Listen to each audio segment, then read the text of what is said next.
Renewed sectarian anger grips part of Syria. Alawite protesters confront government supporters and masked men attack security forces.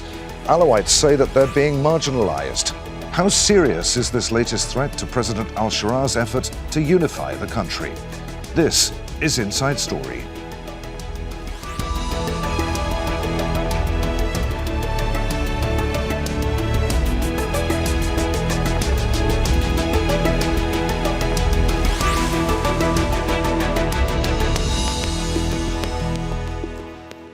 Hello, welcome to the programme. I'm Adrian Finighan. Syria's new leader has been trying to stabilise his country and reintegrate it globally since taking office in January. President Al Sharaa has been appealing for unity and has succeeded in getting crippling international sanctions withdrawn. But spurts of sectarian violence have been threatening his efforts to rebuild the country after 14 years of civil war. The latest flare-up on Sunday saw protesters from the minority Alawite community come face-to-face with supporters of the government in the coastal cities of Latakia and Tartus. Government troops sent to stop the violence were attacked. The Alawites dominated the government and the military during the decades of rule under the Assad regime. They say they're now being discriminated and targeted. How serious is this threat to Syria's security? And how can President Sharaa calm the tensions? We'll discuss those challenges facing Syria with our experts shortly. But first, a report from Boateng. Protests turn into chaos in the Syrian city of Latakia. People had taken to the streets following a call by the spiritual leader of the Alawite community to demonstrate against a bomb attack on a mosque in Homs. Ghazal urged people to show the world that the Alawite community cannot be humiliated or marginalised. We ask for federalism because there is no more trust because of the systematic kidnapping and killing of a specific sect. Even Christians were not spared from them. That is why we ask for federalism. Others came out in support of Syria's leadership. We are here to support our new government, which from the very first day of liberation called for peace and for granting amnesty to criminals. However, the criminals did not accept the amnesty and continue to create problems to sabotage the new path toward rebuilding the nation. On Saturday, a funeral was held in a predominantly Alawite neighbourhood in the city of Homs for those who died in the bomb attack a day earlier. The Alawites are a religious minority concentrated along Syria's Mediterranean coast, including the provinces of Latakia and Tartus. Former President Bashar al-Assad is a member of the community. Since the collapse of his regime last year, many Alawites say they face violence and discrimination. More than 1,400 people were killed in sectarian violence in March in Latakia and Tartus. A UN-backed Syrian government commission says it began when armed groups loyal to Assad attacked local government institutions and security forces. The government then deployed troops. Syria's President Al Sharaa has said his country is moving from turmoil to renewal and has pledged, in his words, to bring to justice everyone accountable and responsible for bloodshed. Many Syrians are waiting for him to deliver. Boateng, Al Jazeera for Inside Story.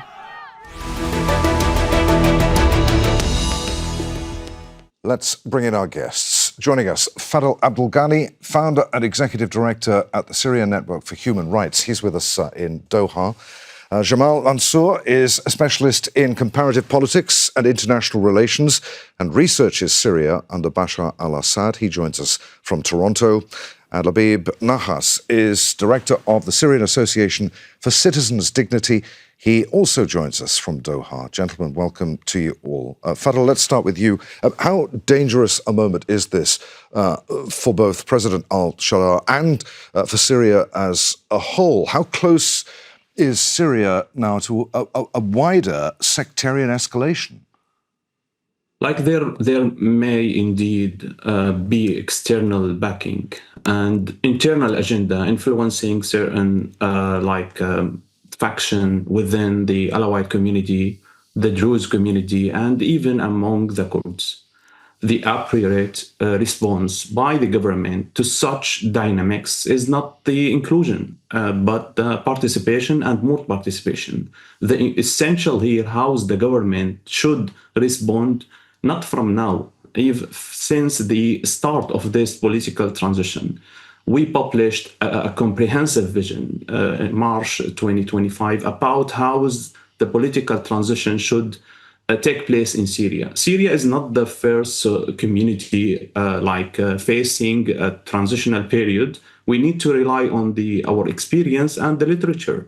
Literature taught us that a transitional period, should rely mainly on inclusion and participation. Participation should not be like a symbolic or a fake. We have a minister, Alawite, I don't know his name. It should be inclusion in all the process, which didn't happen. There is mainly a centralization taking place in Syria, and that was obvious to me that something like that will happen if we didn't include those and to be filled up as a part. The second point here, we need to distinguish between the Alawite community and the criminals. The fact in Syria that the perpetrator in Syria is Alawite. This is a fact because 99% from the top leader in Assad regime is Alawite in the security forces and the army, and this is a dilemma actually. But distinction is essential here. We don't want to hold all the Alawite community the responsibility for Assad crimes, and at the same time, those perpetrators, they must held accountable. I don't know how the government will react here, because also there is a huge pressure from the Sunni, which is they face the terrible violations. And pressure the government to hold accountable, and sometimes even the Syrian community, or the Syrian people, they don't have this recognition between the Alawite community and the Alawite criminals. Jamal, I saw you nodding vigorously there. How dangerous is this assumption that entire communities could carry collective guilt for the past? Is that what Fadel was saying there? So thank you, Adrian. What Fadel was saying was right, teeing off what I would wanted to say. It clarifies to me the necessity of and the role of neutral institutions. By that I mean the state and its institutions. We are in a post-state decimation phase right now in Syria. The state, as it was before the fall of the Assad regime, was decrepit already, and it was crumbling from the inside. It had been gutted from all of institutional, let's say, neutrality that usually is the role of a modern state. That has been gutted long ago, and it just crumbled on the day of Assad's fall. Now we are building on top of this carcass of a state. There are some norms that we can utilize, borrow from the past, so to speak, but it has not taken root yet. What we are seeing is a transitional phase with a non-state-like, let's say, institution. And the problem is clear when it comes to social cohesion and relations. As Fadel was saying, 99% of the worst perpetrators are Alawites. That is a fact. But 99% of the Alawites have nothing to do with the perpetration of crimes. Now, these get mixed and mingled in a social level where it was survival and it was a binary kind of calculation of who's enemy and who's friend and who's foe. This is the role of institutions, and the state is supposed to do that. If it is built on an inclusive, as it was verbalized by the new leadership, if it was built on an inclusive structure that wanted to bypass, let's say, some of the worst excesses of the Assad regime, centralization, exclusion, while, on the surface being inclusive and all Syrian, and building some kind of healing bridges between these communities. This is the role of the state and its institutions. And the delay in building these state institutions is now showing us the dangers of continuing this kind of vacillation. There needs to be a real step towards a clear building of state institutions that includes the Alawite community, does not exclude them, in the best manner of isolating the worst elements among the Alawite community that have fled the Assad regime with their arms, that have intentions of regaining their strength and rebuilding their stature, is by including the most part of the Alawite community that was impoverished under Assad. And it needs to be happening yesterday. Most of the people on the coastal region lost their jobs or have been demoted. That is not helpful. This creates dissension, and then some kind of rogue element will not require much convincing of the population that they are being marginalized because they are Alawite. All right. This is a recipe for disaster, really. Okay, let's hear from Labib. What's your view on this? What is the government at the moment getting right, and what is it doing wrong? It appears to have prioritized international recognition and reconstruction, but is that somehow coming at the expense of internal reconciliation? Should there have been more focus on that? Should that have been the first priority? Yeah, I think you're right, Adrian, and again, thanks for having me on your program. I think the essential idea, or the central idea of the new authorities in Damascus, was that they will amend and fix their relationship with the international community, and more specifically with the West and the United States, and things inside the country domestically will just trickle down from there, But I think it's the opposite way around, and this is why we're seeing a state of unrest and the new authorities failing in every serious exam that they had, starting with the coast events in March, and then Suwaida, and the ongoing bad kind of development and lack of conclusion to the agreement of the 10th of March with the SDF.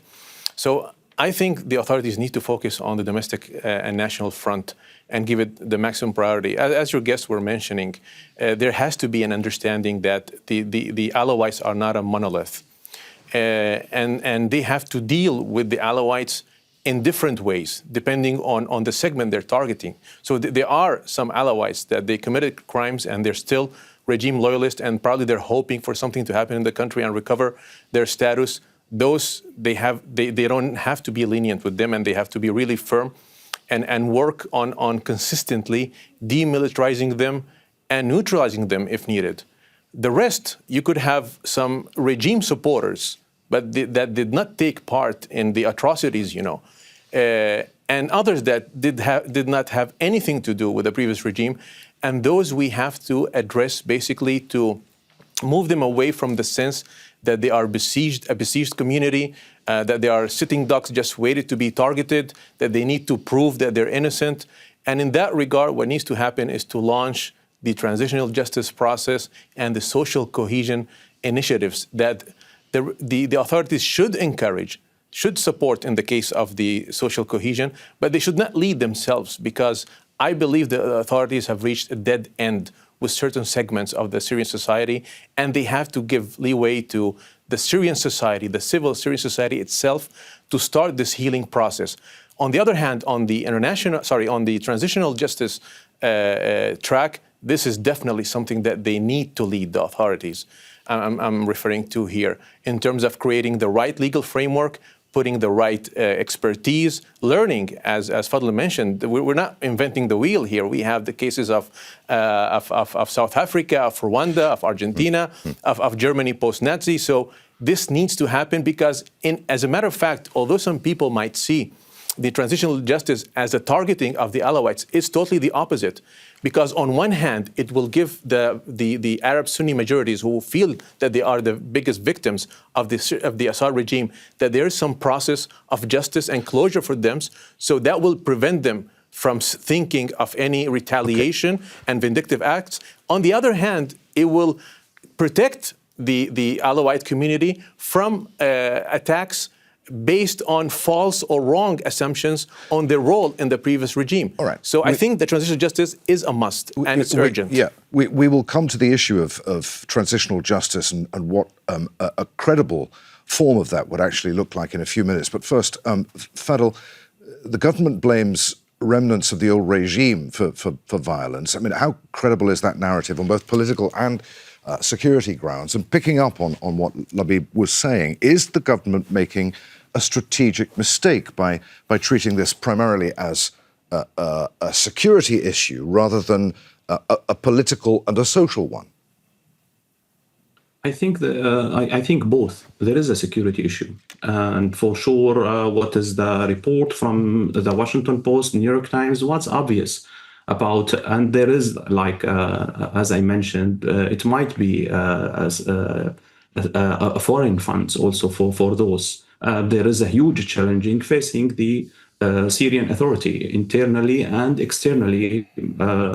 Israel, and internally there is for sure Assad remnants, but how to confront those actually, like strengthening the internal front through inclusion and participation. This is the only way, not centralization. I cannot see any other solution. And here I can address a call for reviewing all the process again. And I think reformation can start from today, a national dialogue and annexes for this temporary constitutional declaration, and again reviewing all the head of all provinces in Syria, and so that the minority feel that they are part from this process and they are included. And also here we need to address the huge economic challenges. Okay, everyone, especially me, we need transitional justice to take place. But I think here there is a lack of ability to do that. So that here there is a responsibility on the international community to support financially mainly the government institution. We are below zero on experience and on capacity as well to build the institution, the Ministry of Interior, the Ministry of Justice as well, judges, lawyers. Okay, how we can start the process of transitional justice? Okay, tribunal. How we can build a tribunal? This is a process actually, and that need a tremendous support. So that it's a very complicated in Syria, and all of those they need to work simultaneously. So security level, political one, reviewing the mistake, changing that what we didn't notice actually. We're still noticing centralization, reforming now of our currency. It's a central decision. Where is the inclusion? Right. Everything is moving in central way. We need to include everyone so that they feel this is their homeland and country, and they are part from this process. Gamal, I think we've established that Syria is not yet functioning as a state. A state authority is still very weak. But how much of the tension that we're currently seeing is actually sectarian? How much of it perhaps is socio-economic grievance being expressed through sectarian language and violence? I mean, yes. The answer is yes. It's partially socioeconomic, but that's been ongoing for the past 14 years. Part of what ignited the revolution was the disparity in socioeconomic distribution under the Assad state, which sought to trickle down and neoliberalize and open the markets in a way that basically exposed Syrian industry and agriculture. So there has been a socioeconomic component at the heart, at the crux of what made people move on the street. Now, this is being relived right now, but it's being seen through sectarian lenses. There is an element of a Sunni injustice feeling that has been fed directly by the Assad regime throughout the years of the revolution and the ensuing civil war, because people were told by action, but also by rhetoric, that they are being targeted because they are Sunni. So there's a feeling that we are in an existential fight, and that we won that existential fight after 14 years. The flip side of that right now is our existential fight is for us to survive this Sunni injustice that needs to take its place and open up its wings and start taking toll of people who made passes at us in the past. There's an existential fear that is underfed and underlined by socioeconomic injustices that are now being redirected through a prism of sectarian solitude and fortitude. What the state can really do, and that's the easy way out, is what Labib was just saying, is start talking to the people, start prioritizing the internal issues that are at hand, rather than just go around and talk to international partners, which it does really, really adeptly and in a very interesting and pragmatic manner. It doesn't do the same thing on the inside. These go through institutions, but also a decision to talk to people at a level kind of manner, to target people's existential fears and address them through stringing together these fears and telling people that this is a socioeconomic issue that we can, whether you are Sunni or Alawite or Christian or Kurdish, independent of your ethnic or sectarian divides, you are suffering through the same, and we will address this as somewhat of a same for everyone. This is a way of healing after the war. Again, the examples are abundant about socioeconomic issues being not only the bedrock of the problem, but also the start of the solution. And it all depends upon a political decision by the leadership that it should address, and building institutions that are inclusive. That's what I was saying. Let's hear from Labib. Why isn't the government doing that, Labib? You've argued that this is a state formation moment rather than a state building moment. Is the government deliberately cutting corners, or is it just simply inexperienced, perhaps naive, perhaps, or is it out of options? I think it's a mix of many things. To start with, I don't think they do have the capacity nor the skill set and the expertise to actually perform what is required at this level.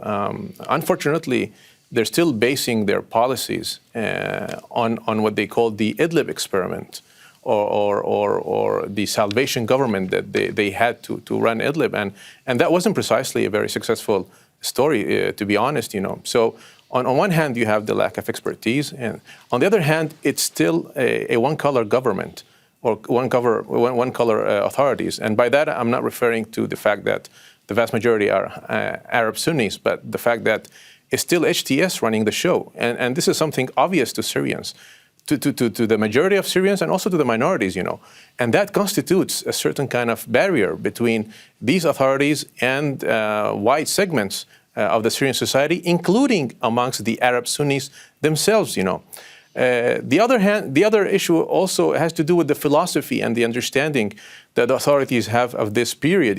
They're not understanding this period as a transitional period, but rather an opportunity to solidify their ruling, and that kind of causes a whole lot of issues with the policies and the approaches that they have to deal with crisis, to build the state and to build the society. Labib, I'm sorry to cut you short. We're rapidly running out of time, but I want to get a couple more questions in. Fadel, what would credible transitional justice actually look like in Syria? And is it even possible, given all that we've been discussing here, that the state's current limited capacity? Yeah, for sure. I think the only way is to make this comprehensive review and to learn from the mistake, and also to build on the expert opinion. And as Labib said, it's still nothing happened. So that we are keep noticing a repeated mistake and failure taking place in Syria. This is need like a frank and addressing what's happening, what's going on, and why is still such thing is happening.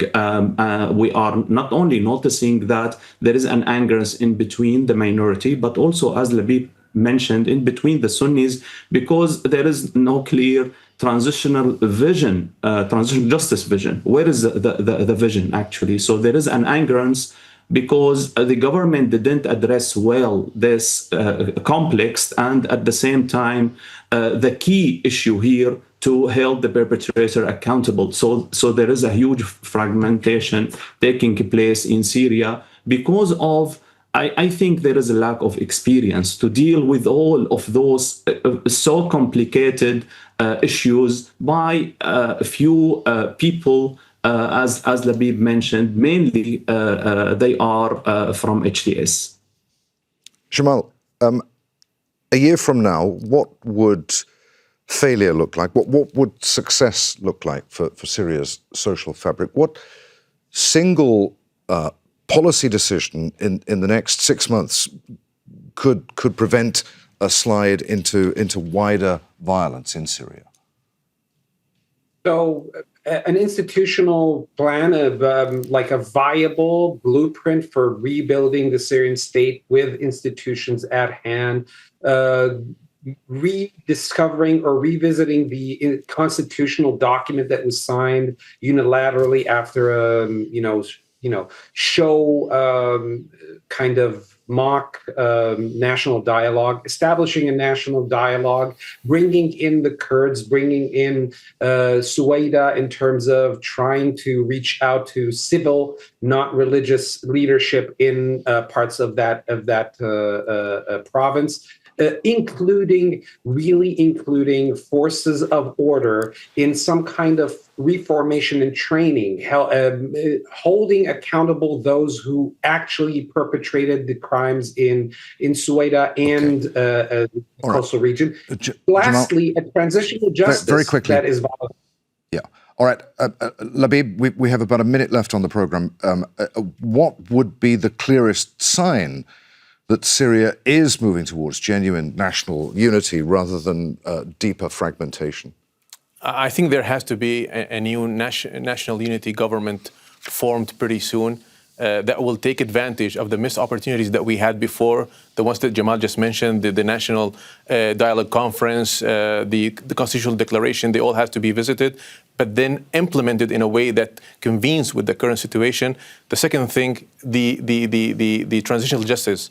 People need to see that there's true intent, true effort by the authorities to have a track launched, supported, and have the required expertise and support to have a success story behind it.